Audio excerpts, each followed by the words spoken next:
So Volkswagen is doing awfully well in a little country called Germany, in a little continent called Europe. And to find out more about that, we brought on our man on the ground in Germany, Jan from TeslaFix. How are you, sir? I'm very fine today, and I'm looking forward for this episode because I really enjoy being on, and I love your audience. I always respond to the comments below the video, so write something down there, ask a question if you have anything. I'm very excited to do the show. And we've had record heats here in the Pacific Northwest. Jan, it's the middle of the night and you're roasting your butt off there. What's going on? Like you can see, I'm a little bit red. That's because we have 32 degrees right now at night. It's still very hot here. That's maybe almost 90 in freedom units. Yep. Yeah. Unpleasant. Yeah. But I'm still here, even if my brain is a little bit fried today. But we're gonna power through, I think. Tell us in the comments, what's the weather like where you guys are at? Is it unseasonably warm, cold, windy, hurricane-y, hurricane-y? California? Not great. Yeah. So the Volkswagen outsells Tesla in Germany's EV market through July. What's that about? What's going on? So, I'm not sure how long this will hold up because we've already seen before that we had a total different story. For example, the Volkswagen e-bus or the ID bus, e-bus was a name before that, but the ID bus was, they had like around 30% cars on the lot still, or 40%. So they didn't really sold off pretty much. And the ID3s as well. So they had a brutal months before that. So, and also we still have to remember the CEO of Volkswagen in China said, this is critical. We are really heading to a bad spot here. And also the brand manager of VW, so the CEO of VW, not the group, but the VW brand, said the roof is on fire. So we have to take this with a grain of salt. Maybe Tesla didn't sell so many like this month, or something happened, orders were down or something like this, and now VW came up on top, but I think this is something that won't last, I think. Yeah. So when the Model 3s are sold in Germany, those are made where? I think many of those are from China. They're all from China. All from China, yeah. So July being the first month. Yeah. Model Y July production, being the first month of the quarter means the sales should be lower, shouldn't they? Mm-hmm. Because the delivery wave, as unwound as it is, still exists. So that would tell me that July Model 3 sales are probably artificially low in Germany, and that they will pick up in August and September. And but Germany does have its own Tesla factory. What do they build there? Yeah, the Model Y, of course, I've mixed them up. I thought maybe they produce some, but doesn't make sense. Of course. We're cutting you some slack because I know how hard it is to think when it's that hot. And you can't have a fan on in the studio or the mic picks it up. Exactly. So we cut you some slack. You're fine. Okay. Thank you very much. Yeah. No hate comments, please. No hate comments. I'm still the German expert. Please don't cancel me. They make Model Ys in Germany. Yeah. Is the first quarter prioritized for export the way it is in places like Shanghai? So are we seeing artificially low Model Y sales in Germany for July because they're being sent to other European nations? I'm not sure, actually. I think it's not the case. I think they're selling those to the European market at first. And so it's not like in China. In China, it's really much they export. The first waves are export waves, of course. And that's also a time where many people who criticize Tesla try to actually get a hold on that story and say, look, the China sales are down. Yeah, because they don't deliver to the domestic market in the nearly the first half of the year. Yeah. Well, and they're getting more desperate. They'll say, oh, did you see that Tesla's sales for this 1 month in only one country oh, they fell off a cliff. In Denmark, where they love EVs, they're down so far.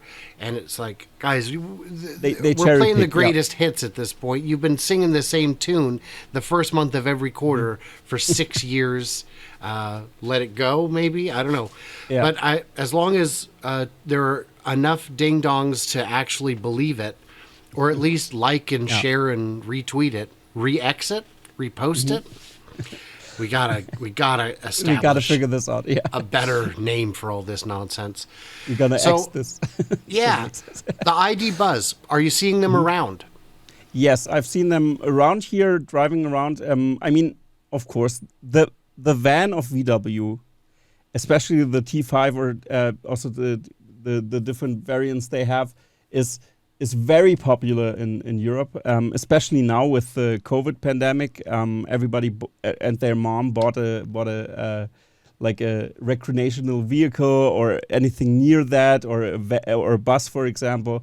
They are very popular. So I also think this category is crucial for Tesla as well to penetrate soon, and that's pretty great. They already talked about this on the last Investor Day, that they are having something like this in the pipeline. We don't really know what it is, but it looks like a van. So Elon also said, it's kind of a van, yeah. So, but I won't tell that as facts. But yeah, it's still covered under the sheet. But this really much is a huge category, and the ID Buzz was pretty popular.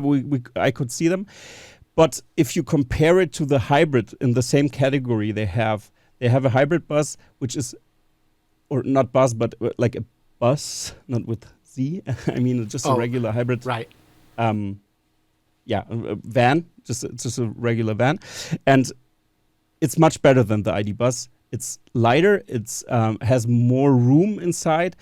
And they've also made the long, they try to make the long version, the special extended wheelbase, the extended one. And they wanted to do a camping van out of this, but they scrapped the plans now. That's the news that I have, because they have issues with the long version, it seems like, and the long version, isn't so much better than the normal version they have right now. But it's pretty small actually, if you compare it with the hybrid. I'm not sure how it's called now. I'm blanking out because of the heat. I'm gonna blame the heat for the whole episode now. But yeah, so the van category is actually very important, and also in Switzerland I've seen them driving around. So there is a trend there that it could get a little bit more leverage over the years, but it's still way too expensive, and people will pick the hybrid because that's why they're cannibalizing their own sales, I think. That's why that's something we've seen, because we've seen tests and people thought, okay, let's just take the hybrid instead. Now the ID3, what would you call that? What does that look like to you? I mean, it's a 4-door hatchback. What Volkswagen model from the gas era does that resemble? This one would be the more in the Golf, the VW Golf. Sure. The Golf was of course the category, but I think it's a little bit smaller than the VW Golf. Like every EV somehow at VW is a little bit smaller than their ICE vehicle counterparts, maybe to reduce weight or complexity, or maybe the battery size or anything to have it a little bit more efficient or something like this. But that's the thing. But they did a facelift like a few months ago, I think 6 months ago. That was received a little bit better than the ID3 beforehand, because they still have a little bit problems with with establishing the ID3 as a great car, because many people just think the ID4 is much better, and many people will look at the ID4 more than the ID3, I think. Yeah, sure. That's my... Yeah. And I would say the ID3 does look good. I think it's a good-looking car. They sold 7,378 in July. That's respectable. That's good numbers, I think. That means they're making hundreds a day. But you're not convinced that the that the Volkswagen surge into first place in Germany is necessarily going to hold? No, because when the CEO of the VW brand tells over 2,000 managers that the roof is on fire, it means something. So I think maybe they do some, I don't know, supplying tricks, or I don't know how you would say, maybe they push it out to this month, or I don't know what they do, what was happening there, or maybe they had a spike there, or they reduced prices. This could also be. I'm not sure. I haven't looked into it so thoroughly, but I think this will not hold up, because when Tesla keeps on cutting prices, at the end of the day, it's a price thing, and VW has the advantage with the ID. Buzz right now that nobody has the van category in the EV space right now, and they are the first movers, more or less, in that area, with a considerable volume of production. I wouldn't say it's super mass production now. I mean, the numbers speak for themselves right now. It's still very, very small number, but in comparison to the van category from other competitors, it seems like VW does the best job to get this out on the road, actually. So this is great.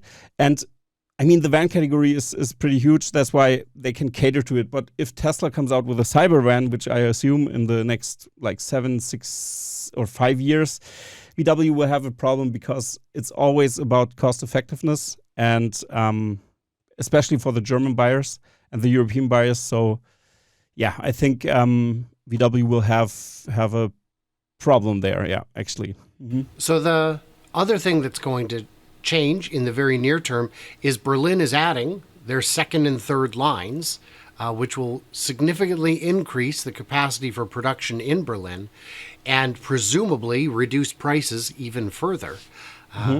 That would definitely take a nibble on Volkswagen's market for EVs. But we've got another article here from Top Speed, how the Tesla Model 2, not calling that, could take Tesla mainstream, has the potential to democratize electric vehicles driving and broaden Tesla's market impact. Compacts are not the best sellers in the US. Globally, they do better. What are your thoughts on if Tesla is making not even, let's say, 25, but let's say a $30,000 compact for the European market? How do you think that's going to be received? Yeah, so what can I say? This category is the most important category to tackle for the rest of the world, because the average, or the consumer spending on cars in the US is much bigger than all around the world. So it's pretty interesting to see. Of course, other markets also spend a lot of money, but the US is very special in that sense. People have sometimes 2 cars even. Here in Germany, that's not as common. And people have 1 car. They need a cost-effective car. They care about efficiency. They care about the before that, they love their efficient internal combustion engine cars.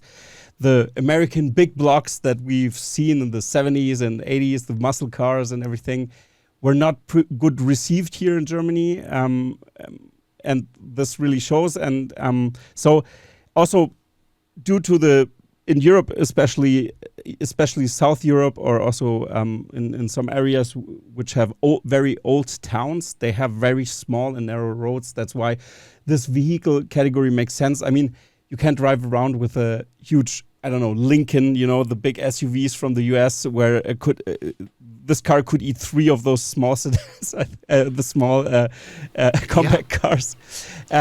So yeah, that's why we have SUVs now, and especially the Porsche Cayenne. I mean, in 2000, was the first SUV Porsche that was out there and was very popular also. So the SUV category here is also very popular. That's why the Model Y is also such a bestseller here. And yeah, but I think this category will change everything. And people don't really realize what this means, because the Model 3 already is a bestseller and the Model Y already is a bestseller.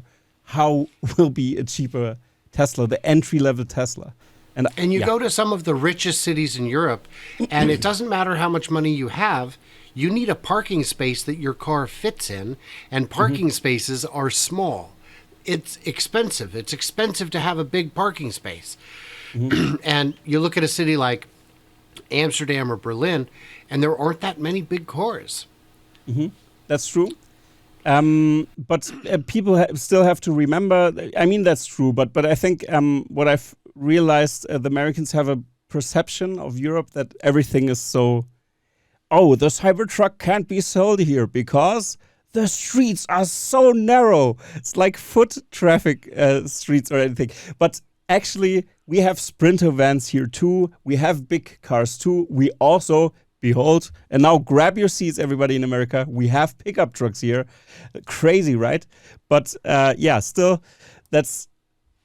I mean, that's not the most popular category, but you're right. The parking space is a little bit more tight. It depends. We have old towns, so this means also or old cities. I mean, in Germany, it's a little bit different story. Most of the big cities were bombed in the Second World War. That's why, they rebuilt many things, but still, it's more for a smaller size. You're right. That's why the vehicle category of a compact is very popular here. Yeah, and a Cybertruck will fit. I've been on tour buses going through old parts of Europe, and tour buses are 100 inches wide, which is 2.4 meters maybe. And those roads are tight, but the driver can get through them. A Cybertruck is 2.5 feet narrower. If Tesla decides to import it, it will fit. Yeah, so, absolutely. I want to thank Jan from TeslaFix. If you haven't checked out TeslaFix, his channel is still so small but so good. He gets the best guests. He gets Farzad. He gets Scott Walter. He gets Tesla Boomer Mama. He gets Homar's catalog also. Homar's catalog. Omar does like no video interviews. I think so that hard might to be, get him. Yeah. Yeah. Well. But you managed. So great stuff over there. Link in the description. And he will be responding to comments here. So what did we miss? What did we misunderstand? Let us know in them comments below. Stay tuned, stay juicy. And I can't wait to hear from you, clever robots, on the next one.